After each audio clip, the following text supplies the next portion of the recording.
Even welcome back to my YouTube channel. तो चलिए इस वीडियो में हम लोग एक इम्पॉर्टेंट टॉपिक कवर करते हैं, जो कि ये हर बार क्वेश्चन यहाँ से क्वेश्चन पूछे जाते हैं और एकदम ये शानदार इम्पॉर्टेंट टॉपिक है।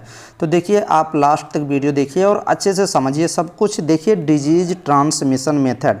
देखिए कोई भी किसी को कोई भी पर्सन है उसको अगर कोई बीमारी है, अब बीमारी अलग अलग बीमारी होती हैं, तो अभी हम सब पूरा जब लास्ट तक देखेंगे तो समझ में चीज़ें आ जाएंगी। अब कोई बीमारी किसी पर्सन को है तो ये बीमारी अब एक पर्सन से दूसरे, एक आदमी से दूसरे आदमी, जानवर से भी, अलग अलग पैथोजन से ये बीमारी हो जाती है। अब इस बीमारी को कैसे एक पर्सन से दूसरे पर्सन में जाती है, इस बीमारी के बारे में हम लोग कौन कौन से किस कैटेगरी में आते हैं पूरा समझेंगे। तो पूरा लास्ट तक देखिए। अभी देखिए जैसे देखिए आप बीएससी नर्सिंग की तैयारी कर रहे हैं, बीएससी नर्सिंग की अभी आपका जून में एंट्रेंस एग्जाम होना तय हुआ है। अटल बिहारी वाजपेयी और एम्स आपके अलग अलग आप एंट्रेंस एग्जाम महाराष्ट्र, चंडीगढ़, छत्तीसगढ़, राजस्थान, कहीं पर भी बीएससी नर्सिंग एंट्रेंस एग्जाम आप देने जा रहे हैं। तो आप देखिए आप इसी चैनल के भरोसे आप 100% तैयारी कर सकते हैं और बिलीव कर सकते हैं कि सिलेक्शन इस चैनल के माध्यम से 100% हो जाएगा। क्यों हो जाएगा? क्योंकि इस चैनल के थ्रू 2020 में तैयारी कराया गया, फिर 2021 में मैंने तैयारी कराया, 2022 में तैयारी कराया, फिर 2023 में, तो इस साल 2024 में करा रहा हूँ, तो चौथा साल है। तो अब एकदम जोरदार शानदार तैयारी कराई गई है। चैनल पे physics, chemistry, biology, nursing aptitude और आपका जीके, इंग्लिश एकदम सिलेबस पूरा कवर किया गया है। तो आप जाके प्लेलिस्ट वाइज वीडियो रिवाइज करें। चलिए कवर करते हैं टॉपिक। देखिए डिजीज ट्रांसमिशन मेथड। अब देखिए डिजीज का ट्रांसमिशन मतलब एक जगह से दूसरे जगह। ये देखिए एपिडेमियोलॉजी इसको बोला जाता है। ट्रांसमिशन सिंपली मीन्स, ट्रांसमिशन का मतलब होता है एनी मेथड, एक मेथड, कोई भी method, by which infectious agent, infectious agent means pathogen, जो बीमारी को काज करते हैं, बीमारी करते हैं, is spread from one host to another. Host कौन होता है? मान लीजिए किसी पर्सन को कोई बीमारी है तो उसमें वायरस गया होगा या बैक्टीरिया गए होंगे या पैथोजन गए होंगे या फिर पैरासाइट उसके अंदर तो कुछ होगा ना, तभी तो उसको बीमारी है। अब वो होस्ट कहलाएगा, क्योंकि होस्ट वही होता है जो होस्ट का होस्टिंग का काम करता है। होस्ट का मतलब या उसके अंदर पैरासाइट है या बैक्टीरिया है या फिर वायरस है, तो वो उसके अंदर पनप रहा है तो वो होस्ट का काम कर रहा है। अब उस होस्ट से एक अनदर पर्सन के अंदर जाएगा तो वही ट्रांसमिशन कहलाता है। नेक्स्ट में देखिए, अब there are 4 type of contact transmission. Transmission 4 प्रकार के होते हैं। एक तो डायरेक्ट होता है, किसी पर्सन को कोई बीमारी है उसको आप डायरेक्टली जाके फिजिकली उसके कांटेक्ट में जाएंगे होस्ट के, तो फिर बीमारी हो सकती है। इनडायरेक्ट का मतलब होता है, इनडायरेक्ट भी होते हैं। मान लीजिए उस पर्सन को बीमारी है, वो उसका मान लीजिए वो ऐसे एग्जाम्पल दे देते हैं, वो किसी पर्सन को कोई बीमारी है, वो अपने क्लॉथ, अपने कपड़े को कहीं रख देता है, उसके कपड़े को, उसके यूज की गई चीज़ों को आप यूज कर लेते हैं, तो इनडायरेक्टली हो गया। Contact with body fluid, tissue of infected individual, या इन्फेक्टेड इंडिविजुअल का टिश्यू हो गया या उसके बॉडी फ्लूइड हो गया। जैसे बॉडी फ्लूइड हो गया, क्या स्वेट हो गया, ब्लड हो गया, ब्लड प्रोडक्ट हो गए, उसके कांटेक्ट में आ जाएंगे तो इनडायरेक्ट ये हो गया। फिर उसके बाद ड्रॉपलेट के वजह से भी फैल सकते हैं। मान लीजिए किसी पर्सन को कोई बीमारी है, तो अलग अलग बीमारी होती हैं जो ड्रॉपलेट मतलब छींकने से।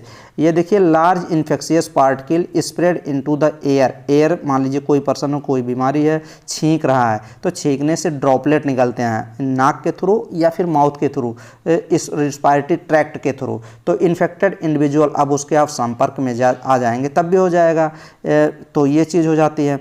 नेक्स्ट में ये देखिए, तो फिर उसके बाद एक डायरेक्ट, इनडायरेक्ट, ड्रॉपलेट और वेक्टर। तो इनडायरेक्ट, तो ये देख सकते हैं यहाँ पे वेक्टर, क्वेश्चन डायरेक्ट पूछा जाता है कि वेक्टर ट्रांसमिटेड डिजीज कौन कौन से होते हैं। तो वेक्टर क्या होता है? वेक्टर जो बीमारी को लेके जाएगा। जैसे देखिए मच्छर, अब ये मच्छर मान लीजिए कि जैसे कोई एक एग्जांपल देख सकते हैं, जैसे मलेरिया किसी पर्सन को मान लीजिए मलेरिया हो गया है। अब मलेरिया अगर हुआ है तो उसके अंदर तो मलेरिया का प्रोटोजोवा तो है ही ना, फीमेल एनाफिलीज ने काटा होगा और उसके अंदर प्रोटोजोवंस इंजेक्ट किया होगा, प्रोटोजोवा। तो अब उस पर्सन को जिसको मलेरिया हुआ है, मान लीजिए दूसरा जाके फीमेल एनाफिलीज मच्छर काट लिया, अब वो मच्छर जाके दूसरे को काटेगा तो वो वेक्टर का काम ही तो करेगा। वेक्टर क्या होता है? वेक्टर लिविंग होंगे मीन्स जिंदा होंगे, living organism such an insect हो सकता है, इंसेक्ट भी हो सकता है, आर्थ्रोपोड होते हैं। ये क्या क्या करते हैं, carry a disease causing agent, जो बीमारी को बीमार करते हैं, बीमारी काजिंग ऑर्गेनिज्म होता है जैसे पैथोजन, पैथोजन के क्या करते हैं, कैरी करते हैं, मतलब साथ में लेके चलते हैं, कौन, vector. Agent from one host, एक होस्ट से दूसरे होस्ट में, इनकी लाइफ साइकिल तभी कंप्लीट होती है, किसकी, पैथोजन की। तो ये चीज़ हो जाएगा। नेक्स्ट में यहाँ पे अभी लास्ट तक देखिए, सब चीज़ें मैं एकदम स्मूथली बताऊंगा, ऐसा कोई क्वेश्चन नहीं है जो आप सॉल्व नहीं कर पाएंगे। लास्ट में क्वेश्चन भी दिखा दूंगा। वीडियो को लाइक करिए, अभी लाइक नहीं किए होंगे आप लोग, कुछ तो लाइक कर देते हैं जो मेरे प्यारे स्टूडेंट हैं, मेरे अच्छे स्टूडेंट हैं, जो समझते हैं कि कितनी मेहनत की जाती है आप लोग के लिए। वो भी फ्री कंटेंट प्रोवाइड किया जाता है, कहीं पर मिलेगा नहीं, ढूंढते रहिए यूट्यूब पे, इतने कंटेंट फ्री में मिलना मुश्किल हो जाएगा। Physics, chemistry, biology, nursing, aptitude, GK, English. चलिए देखते हैं, यहाँ पे देखिए वेक्टर, ये देखिए मॉस्किटो के थ्रू ये सब बीमारी होती है। मॉस्किटो मच्छर जो होता है, dengue fever, yellow fever, chikungunya, malaria, waste नील फीवर, रिफ्ट, जापानीज इंसेफ्लाइटिस, ये सभी वेक्टर ही फैलाते हैं। ये देखिए ये सभी वेक्टर के नाम दिया गया है। वहाँ मॉस्किटो था, यहाँ टिक्स था, टिक्स, यहाँ पे सैंड फ्लाई कौन कौन से बीमारी को फैलाती है, यहाँ देखिए टीसी फ्लाई है, फिर उसके बाद फ्लीज है, फ्लीज भी है, और ब्लैक फाइल्स, और ये देखिए एक्वाटिक स्नेल्स है। तो इन सभी बीमारियों से क्वेश्चन पूछा जाएगा। यहाँ पे आप हिंदी में अगर पढ़ना चाहते हैं तो पढ़ सकते हैं। रोगों के संचरण के तरीके दिए गए हैं। यहाँ पे संचरण देखिए, संचरण है व्यक्ति में, यहाँ कुछ बैक्टीरिया हो गया, वायरस हो गया, प्रोटोजोआ हो गया, कवक हो गया, द्वारा प्रसेरित रोगों के संचरण के अलग अलग तरीके होते हैं। प्रत्यक्ष संचरण होता है, आप देख सकते हैं, अप्रत्यक्ष संचरण होता है। रोग संचरण व्यक्ति से व्यक्ति तक जाएगा, तो वो देखिए कौन कौन सी इसमें डिजीज है। बूंद संचरण वाला देख लीजिए, त्वचा और फैलना, त्वचा से और शरीर के तरल पदार्थ या रक्त के माध्यम से फैलता है, ये सब आप देख लेंगे। ईयरबॉर्न ट्रांसमिशन भी देख लेंगे, ये सब आप देखिएगा। वेक्टर जनित रोग, वेक्टर से कौन सा रोग फैलता है, भोजन और पीने, मतलब फूड से कौन सा हैजा जो बीमारी है, जानवरों के माध्यम से कुछ डिजीज जो हैं फैलती हैं, तो ये सब पर्यावरणीय कारक भी कुछ होते हैं, तो ये सब आप देख लीजिएगा। यहाँ ये हिंदी का थोड़ा सा जो ये होता ना कि हिंदी में सिर्फ हिंदी में तो चीज़ें समझ में नहीं आती हैं भाई, थोड़ा इंग्लिश आपको पढ़ना चाहिए। अगर आप बीएससी नर्सिंग करने जा रहे हैं तो वहाँ पे तो सब इंग्लिश में ही देखने को मिलेगा, तो चौंकना नहीं है, डरना नहीं है, अभी से इंग्लिश सीखते चलिए देखिए, अभी आप सीख जाएंगे और सब क्वेश्चन भी सॉल्व करेंगे। मेजर हेल्थ प्रॉब्लम, एक क्वेश्चन ये भी बनता है, क्वेश्चन ऐसे पूछ लेगा कि मेजर हेल्थ प्रॉब्लम क्या है इंडिया में, various health problem in India, विभिन्न प्रकार के हेल्थ से प्रॉब्लम है इंडिया में, तो वो क्या क्या चीज़ें हैं, तो आपको ऑप्शन में ये कोई ना कोई ऑप्शन मिल जाएगा।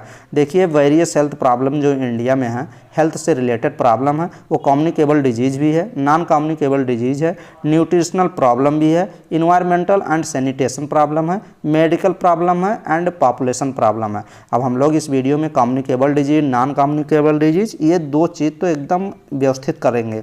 अब यहाँ से क्वेश्चन देखिए, अब यहाँ से सब कुछ चीज़ें इंपॉर्टेंट आपको दिखेंगे। कम्युनिकेबल डिजीज़ क्या है, कम्युनिकेबल डिजीज़ देखिए, दी कम्युनिकेबल डिजीज़ लाइक, जैसे कम्युनिकेबल डिजीज़ कौन है, ट्यूबरक्लोसिस, लेप्रोसी, ये कम्युनिकेबल डिजीज़ है। अब यहाँ पे आप नोट डाउन कर सकते हैं, वेक्टर बॉर्न डिजीज़, जो वेक्टर से फैलता है रोग, वो है मलेरिया है, काला आजार है, डेंगू है, चिकनगुनिया है, फाइलेरिया है, जापानीज इंसेफ्लाइटिस है। भाई इतने एग्जाम्पल लिख लीजिए, यहीं से क्वेश्चन आपका आ जाएगा, काम हो जाएगा। क्वेश्चन डायरेक्ट पूछेगा वेक्टर से फैलने वाली बीमारी कौन सी है, तो ये इतना लिख लीजिए। फिर उसके बाद यहाँ देखिए वाटर बॉर्न डिजीज, वाटर से, पानी से वाटर बॉर्न डिजीज भी है। वाटर बॉर्न, अगर प्रदूषित पानी आप पियेंगे, दूषित प्रदूषित है, मान लीजिए कि कंटामिनेटेड है, कंटामिनेटेड वाटर से भी है, उसी को वाटर बॉर्न डिजीज कहते हैं। जैसे कॉलरा हो गया, डायरिया हो गया, डायरिया डिजीज हो गई। फिर उसके बाद वायरल हेपेटाइटिस से, वायरस के थ्रू, वायरल हेपेटाइटिस ए हो गया या viral hepatitis E, typhoid fever, ये सब क्या है, ये वाटर बॉर्न डिजीज है। तो इतना आप देख लीजिएगा। नेक्स्ट में यहाँ एक और देख लीजिए आप अच्छे से, यहाँ पे देखिए जूनेटिक डिजीज। जूनेटिक मीन्स होता है, जूनेटिक जू मीन्स होता है एनिमल, एनिमल से जो बीमारियाँ होती हैं, एनिमल से मान लीजिए वो जैसे होता नहीं है डॉग, जब डॉग कुत्ता जो होता है वो जो किसी पर्सन को काट लेता है ना, तो वो डर रहता है, तो वैक्सीन सब लगवाते हैं। 3 वैक्सीन, अब तो पहले 4-5 वैक्सीन लगती थी, अब वैक्सीन लगती है। अब वैक्सीन क्यों लगती है भाई? वैक्सीन इसलिए लगती है कि कुत्ते को एक बीमारी होती है, रेबीज नामक बीमारी। अगर वो कुत्ते को रेबीज बीमारी होगी तो अगर वो काटता है ना, तो सलाइवा के थ्रू रेबीज वायरस इंजेक्ट कर देता है ह्यूमन के अंदर। अगर भाई रेबीज किसी को हो जाएगा ना, तो कोई भी मेडिकल फील्ड में बचाना मुश्किल हो जाएगा। लाइफ स्पान को उनके थोड़ा सा बढ़ा सकते हो, लेकिन वो बहुत खतरनाक रेबीज बीमारी होती हैं, तभी तो वैक्सीन लगवाते हैं लोग। तो जूनोटिक मीन्स जो एनिमल से बीमारी होती है, जैसे रेबीज हो गया, देखिए रेबीज हो गया, प्लेग हो गया, ये एग्जाम्पल लिख लीजिए, जूनेटिक डिजीज, रेबीज, प्लेग। फिर उसके बाद LEP क्या है? लेप्टोस्पायरोसिस, एंथ्रेक्स हो गया, फिर ब्रुसेलियोसिस। तो ये 4-5 बीमारी याद कर लीजिए। यहाँ पे देखिए एक क्वेश्चन ये भी बनता है कि वैक्सीन प्रिवेंटेबल डिजीज कौन सी बीमारी है, कौन सी बीमारी है जो वैक्सीन से क्या कर ली जाती है, रोका जा सकता है? तो मीजल्स हो गया, डिप्थीरिया हो गया, टिटनेस हो गया, पर्टूसिस हो गया, पोलियोमिलाइटिस हो गया, तो और फिर वायरल हेपेटाइटिस बी हो गया। हेपेटाइटिस बी का भी भाई टीका लगता है, लेकिन बहुत महंगा आता है। अगर गवर्नमेंटेड आप लेंगे ना, तब भी आपका 20,000 रुपये एक वैक्सीन के लग जाते हैं, और सिंगल वैक्सीन लगती भी है, तो ये तो बहुत महंगी आती है भाई। अगर आप सरकारी लगवाएंगे, गवर्नमेंटल लगवाएंगे, तो फिर आपका फ्री लग जाएगा, और वो भी जुगाड़ से लगेगा। अगर आप स्टाफ होंगे तब भी, नहीं तो कुछ फीस लगती है। अगर आप बाहर लगवाएंगे प्राइवेट, तो आपको 20-25 हज़ार रुपये लग जाते हैं एक वैक्सीन के। ये देखिए फिर are endemic in many part of world continuous major communicable disease problem explained below. तो यहाँ पे देखिए अगर मेजर की बात किया जाए तो कम्युनिकेबल डिजीज ही मेजर है। अब आपको कम्युनिकेबल डिजीज में आपको दिखा दिए, कम्युनिकेबल डिजीज ये सभी जितनी भी डिजीज है ना, तो ये सभी कम्युनिकेबल डिजीज है। अब कम्युनिकेबल डिजीज में भी अलग अलग है ना, जैसे देखिए communicable disease like tuberculosis, leprosy, अब वेक्टर बॉर्न डिजीज भी कुछ हैं, कुछ वाटर बॉर्न डिजीज है, कुछ जूनेटिक डिजीज है, तो ये सब आप देख लेंगे, यहीं से क्वेश्चन आएगा। नॉन कम्युनिकेबल डिजीज क्या है? नॉन कम्युनिकेबल डिजीज मतलब जो फैलती ना हो। एक कम्युनिकेबल डिजीज का मीन्स क्या होता है? किसी पर्सन को वो बीमारी है, उस पर्सन को बीमारी प्रेजेंट है, अब उसकी बीमारी दूसरे पर्सन के पास वो बीमारी पहुंच जाए, यही कम्युनिकेबल डिजीज है। तो कम्युनिकेशन का मतलब क्या होता है? एक दूसरे को मिलना, उसी को तो कम्युनिकेबल बोलते हैं भाई। अब नॉन कम्युनिकेबल क्या होता है? नॉन कम्युनिकेबल मतलब ऐसी बीमारी कि उस पर्सन को हो गई है वो बीमारी, अब उस पर्सन को तो बीमारी वो हो गई है, अब ऐसा नहीं है कि उस पर्सन को भी है तो एक दूसरे पर्सन को वो अपनी बीमारी दे सकता है, ऐसा नहीं कर सकता, उससे बीमारी छुआछूत की बीमारी नहीं है। नॉन कम्युनिकेबल बीमारी में एक तो आप हमेशा याद करके चलिए, कैंसर और डायबिटीज़ ये दो बीमारी भाई नॉन कम्युनिकेबल डिजीज में, ये दो बीमारी का नाम तो आपको रटा होना चाहिए हमेशा कि ये नॉन कम्युनिकेबल डिजीज है। जैसे देखिए और बीमारी है तो और आपको दिखाते हैं, हार्ट से रिलेटेड कोई बीमारी हो गई वो भी नॉन कम्युनिकेबल डिजीज हो जाती हैं। कैंसर आपको मैंने बता ही दिया, कैंसर है नॉन कम्युनिकेबल डिजीज है। मेंटल डिसऑर्डर में काफ़ी डिसऑर्डर आता है, साइजोफ्रेनिया बहुत डिसऑर्डर आते हैं, तो साइकोटिक और न्यूरोटिक आते हैं। तो मेंटल डिसऑर्डर क्या होती है, वो भी जो आपकी है non communicable disease. Tobacco use करते हैं तो वो भी नॉन कम्युनिकेबल डिजीज है। अल्कोहलिज्म जैसे सिरोसिस हो जाता है, ऐसा थोड़ी है किसी को सिरोसिस, लीवर डिजीज जो होती है सिरोसिस ज़्यादा अल्कोहल पीने से, तो अगर किसी को सिरोसिस है तो वो और दूसरे उसके साथ में अगर आप रहेंगे, वो स्नीजिंग करेगा, छींकेगा, उसका जूठा खा लेंगे तो वो भी आपको सिरोसिस हो जाएगा, ऐसा कुछ नहीं है, नॉन कम्युनिकेबल डिजीज है। फिर उसके बाद डायबिटीज़, ये देखिए डायबिटीज़ भी आ गया, ये भी नॉन कम्युनिकेबल डिजीज है। फिर उसके बाद एक्सीडेंट हो गया है, उसको इंजरी हो गई है, तो ये भी नॉन कम्युनिकेबल डिजीज में आते हैं। तो फिर उसके बाद स्ट्रोक हो गया, स्ट्रोक हार्ट फेल्योर हो गया है, हार्ट अटैक आ गया, कभी स्ट्रोक मान लीजिए आ गया, फिर उसके बाद उसका ट्रीटमेंट हुआ, स्ट्रोक सही हो गया, तो वो ऐसा नहीं है तो स्ट्रोक भी आता है। अब न्यूट्रिशनल प्रॉब्लम में प्रोटीन एनर्जी माल न्यूट्रिशन, ये भी एक प्रॉब्लम ही है। तो ये सब आप देख लेंगे, काफ़ी चीज़ें आपको क्लियर हो गई होंगी। यहाँ पे आप हाँ एक क्वेश्चन यहाँ खूब बनता है, एयरबॉर्न डिजीज, एयरबॉर्न जो हवा में कुछ ऐसे जो पैथोजन होते हैं जो एयरबॉर्न डिजीज, एयर के थ्रू बीमारी हो जाती है, तो ये भी क्वेश्चन खूब पूछा जाता है कि एयरबॉर्न एयर में जो पैदा हुआ है वो वायरस, कुछ वायरस होते हैं, कुछ बैक्टीरिया होते हैं, कुछ पैथोजन जो अलग अलग होते हैं। पैथोजन किसको बोलते हैं भाई? जो डिजीज काजिंग ऑर्गेनिज्म, लाखों बार मैंने बताया है चैनल पे, पैथोजन किसको बोला जाता है? जो बीमारी को बीमार करते हैं, बीमारी काजिंग एजेंट को बोलते हैं पैथोजन। फिर यहाँ देखिए airborne disease, which micro organism are transmitted through air, in the form of, ये देखिए, droplet and through infected dust.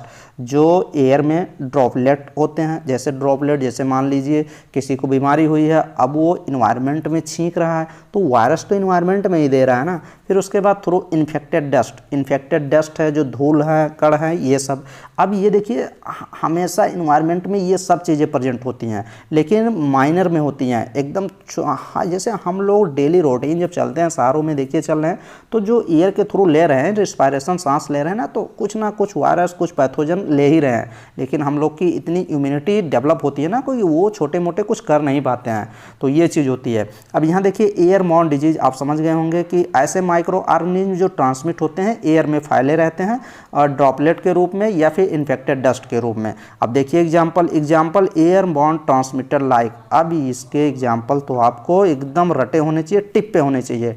Tip पे मतलब लिप्स पे होनी चाहिए, ओठों पे ये सब चीज़ें याद होनी चाहिए।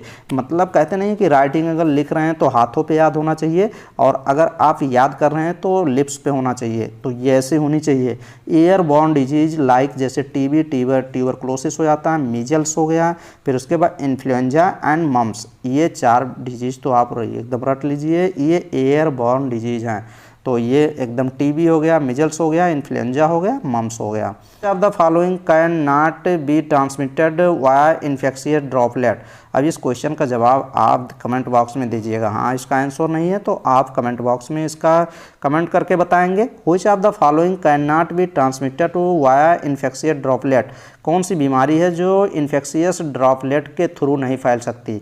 रूबेला, कॉमन कोल्ड, इन्फ्लुएंजा या नन ऑफ दीज, या इनमें से कोई नहीं। तो इनमें से कोई नहीं आप लगाएंगे, क्या लगाएंगे ये आपके ऊपर डिपेंड करता है।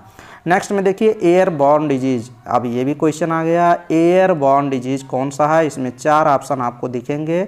ऑल ऑफ दीज आप लगाएंगे कि फर्स्ट ऑप्शन लगाएंगे कि डिप्थीरिया, निमोनिया, या ऑल ऑफ दीज? एयरबॉर्न, जो एयर के थ्रू एयरबॉर्न डिजीज कौन सी है आप लगाइए। इसमें देखिए, इसमें आप कौन सा ऑप्शन लगाएंगे? इसमें आप लगाइए एयरबॉर्न डिजीज, देख लीजिए ट्यूबरक्लोसिस, डिप्थीरिया, निमोनिया, तीनों हैं। तो आप इसमें ऑप्शन नंबर 4th ऑप्शन आप लगाएंगे, क्योंकि एयरबॉर्न डिजीज तीनों हैं। इसका एक्सप्लेनेशन आप देख सकते हैं। Airborne disease is any disease are caused by pathogen that can be transmitted through the air के थ्रू ट्रांसमिट होते हैं, फैलते हैं। द रिलेवेंट पैथोजन में भी वायरस भी हो सकते हैं, बैक्टीरिया भी हो सकते हैं, फंजाई भी हो सकते हैं।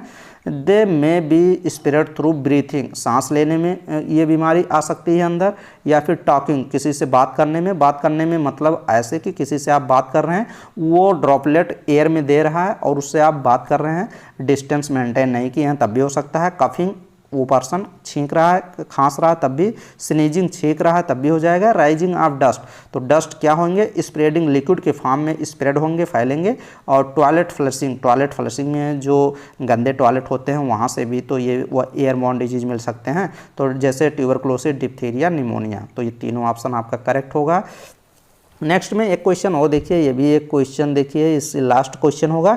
Disease that spread from one person to another is called. एक पर्सन से दूसरे पर्सन में अगर बीमारी फैलती है तो उसको क्या बोल देंगे? कम्युनिकेबल डिजीज, डेंगू, ये देखिए डिजेनरेटिव डिजीज, या नॉन कम्युनिकेबल डिजीज, या कम्युनिकेबल। तो इसका तो ऑप्शन आप लगा ही देंगे, फर्स्ट ऑप्शन कम्युनिकेबल डिजीज, क्योंकि एक बीमारी एक से दूसरे पर्सन में जा रही है। एक क्वेश्चन ये भी देख लीजिए, which of the following disease is an example of non communicable disease. Non communicable disease कौन सी है भाई? कैंसर हो गया, डायबिटीज हो गया, हाइपरटेंशन हो गया, ऑल ऑफ दीज। सही बात है, इसमें तीनों ऑप्शन जाएगा। कैंसर भी नॉन कम्युनिकेबल डिजीज है, डायबिटीज़ भी, हाइपरटेंशन भी। हाइपरटेंशन क्या होता है? अगर बीपी बढ़ जाएगा, बीपी कितने से कितने हो जाएगा? बीपी 120 120 बाई कितना होता है? 80 होता है। 120 क्या होती है? सिस्टोलिक प्रेशर होती है। एमईएम ऑफ एचजी होता है, इसका यूनिट होता है। 120 सिस्टोलिक होती है और 80 डायसिस्टोलिक होती है। सिस्टोलिक संकुचन और असंकुचन, तो ये चीज़ हो जाता है कंट्रैक्शन रिलैक्सन। अब इसमें अगर इसकी बीपी 190 बाई कितना हो जाता है? अगर बीपी बढ़ जाती है 160 के ऊपर चली जाएगी तो उसको हाइपरटेंशन बोला जाएगा। तो ये कैंसर, डायबिटीज, हाइपरटेंशन तीनों नॉन कम्युनिकेबल डिजीज है, इसलिए ऑप्शन नंबर आप डी चूज करेंगे। नेक्स्ट क्वेश्चन, एक क्वेश्चन और देख लीजिए। एड्स, कॉमन कोल्ड, एड्स एक रोग है, कॉमन कोल्ड और डेंगू फीवर एंड इन्फ्लुएंजा। ये देखिए यहाँ पे AIDS, common cold, dengue fever and influenza किसका एग्जाम्पल है? डिफिशियंसी डिजीज, किसी की कमी हो जाने की वजह से ये बीमारी होती है, या इन्फेक्शियस की बीमारी है, संक्रामक बीमारी है, या फिजियोलॉजिकल डिजीज है, या नॉन इन्फेक्शियस डिजीज है। तो भाई ये सभी तो इन्फेक्शियस ही डिजीज है ना, सभी इन्फेक्शन के थ्रू ही होते हैं, या फिजियोलॉजिकल। ये देखिए कौन सी इसकी, ये देखिए इन्फेक्शियस डिजीज है। तो बी ऑप्शन आप करेक्ट लगाएंगे, एकदम बी ऑप्शन शानदार क्वेश्चन है। Next question, which of the following is not a infectious disease, इसमें कौन सा इन्फेक्शियस डिजीज नहीं है, ये आप क्वेश्चन सॉल्व करिए। ऑप्शन लगाएंगे आप क्या, which of the following infectious disease. काफ़ी स्टूडेंट कहते हैं सर टेस्ट कराइए, ये आप टेस्ट तो ले रहे हैं, ये टेस्ट ही है बेटा, टेस्ट दीजिए और शानदार टेस्ट दीजिए। सभी टेस्ट के लगभग 10,000 क्वेश्चन से कम नहीं होंगे टेस्ट के रूप में। जाइए चैनल पे, प्लेलिस्ट पे जाइए, जोरदार तैयारी करिए, घूमना टहलना बंद कर दीजिए 2 मंथ, सिर्फ पढ़िए कि सिलेक्शन हो जाए। तो देखिए which of the following is not an infectious disease, कौन सा इन्फेक्शियस डिजीज नहीं है, डेंगू, स्कर्बी, टाइफाइड फीवर, या वूफिंग कफ। तो वूफिंग कफ तो होगा ही। अब इसमें स्कर्बी जो होता है ये क्या है, इन्फेक्शियस डिजीज नहीं है, संक्रामक रोग नहीं है। तो यहाँ देखिए एक क्वेश्चन और देख लीजिए, नॉन कम्युनिकेबल क्वेश्चन से क्वेश्चन ये तो लिया ही गया है। नॉन कम्युनिकेबल डिजीज इसमें से कौन सी है जो नॉन कम्युनिकेबल डिजीज है, कफिंग करना, ये तो है ही। हार्ट स्ट्रोक, मिजल्स, और या फिर more than one option is correct, तो एक से अधिक ऑप्शन भी इसमें करेक्ट हो सकता है। तो कफ और मिजल्स तो नॉन कम्युनिकेबल डिजीज हैं नहीं है, एक स्ट्रोक, हार्ट स्ट्रोक, यही ऑप्शन नंबर सेकंड आपका करेक्ट हो जाएगा। नेक्स्ट क्वेश्चन नंबर 1 और आप बताइए कि which of the following disease are caused by mosquito, मच्छर से कौन सी बीमारी होती है। तो which of the following disease are caused by mosquito, मच्छर से, निमोनिया, डेंगू, मीजल्स या मलेरिया। तो एक मलेरिया हो जाएगा, एक डेंगू हो जाएगा। इसमें ऑप्शन नंबर आप कौन सा ऑप्शन लगाएंगे, ये देखिए इसमें ऑप्शन नंबर आप लगाएंगे एक डेंगू, बी ऑप्शन कहाँ है, बी ऑप्शन यहाँ है, एक सी, बी और डी कहाँ है, थर्ड ऑप्शन। तो ऑप्शन करेक्ट हो जाएगा जो मच्छर से होती है। निमोनिया तो मच्छर से नहीं होता भाई, सर्दी वर्दी लग जाती है, निमोनिया वहाँ से हो जाता है, इन्फेक्शियस डिजीज है। और मिजल्स भी नहीं है तो वायरल डिजीज है, लेकिन वायरल डिजीज तो इसमें ऑप्शन नंबर आप डेंगू लगाइए, डेंगू और मलेरिया, तो ऑप्शन नंबर आपके थर्ड ऑप्शन करेक्ट हो जाएंगे। ये देख सकते हैं इसका कुछ दिया गया है, डेंगू और मलेरिया। डेंगू क्या होती है, dengue female mosquito Aedes mosquito एक होती है, उसी के थ्रू फैलती है, वेक्टर बॉर्न डिजीज है। फिर उसके बाद अगर मलेरिया की बात किया जाए तो ये भी क्या करती है, ये भी डिजीज जो होती है मॉस्किटो, फीमेल एनाफिलीज मॉस्किटो होती है। ये देखिए फीमेल महिला वाली होती है, फीमेल एनाफिलीज मॉस्किटो मलेरिया होती है जिसके थ्रू फैलती है। नेक्स्ट में कोई क्वेश्चन और है, which of the following is non communicable disease, ये भी क्वेश्चन बताइए नॉन कम्युनिकेबल डिजीज कौन सी है। इसका आप कमेंट बॉक्स में कमेंट करके ही बताएंगे, हर क्वेश्चन को बताना मेरे सही नहीं है क्योंकि ये सभी चीज़ें आपको बताई गई हैं। Tuberculosis, chicken pox, measles, cancer कौन सी नॉन कम्युनिकेबल डिजीज है। तो ये सब क्वेश्चन, इस क्वेश्चन का आना संभावना 100% चांसेस हैं, इसको यही क्वेश्चन आपका छप के आ जाए। तो वहाँ पे कैंसर आपको दिखेगा, कैंसर या डायबिटीज़। तो देखिएगा क्वेश्चन आपके एंट्रेंस एग्जाम में सभी क्वेश्चन मिलेंगे, जहाँ पे भी कोई भी एंट्रेंस एग्जाम देने जा रहे हैं तो फिजिक्स, केमिस्ट्री, बायोलॉजी या नर्सिंग एप्टीट्यूड या जीके या इंग्लिश पूछी जाती है। तो सभी क्वेश्चन ये समझिए कि 80% क्वेश्चन आने के चांस हैं। सभी जितनी थ्योरी कॉन्सेप्ट पढ़ाए गए हैं और एकदम ईजिली पढ़ाए जाते हैं भाई। अगर इतने पढ़ाने पे भी नहीं समझ में आ रहा है ना, तो ये समझिए कि आपकी जो बेसिक कॉन्सेप्ट है ना बहुत ज़्यादा वीक है।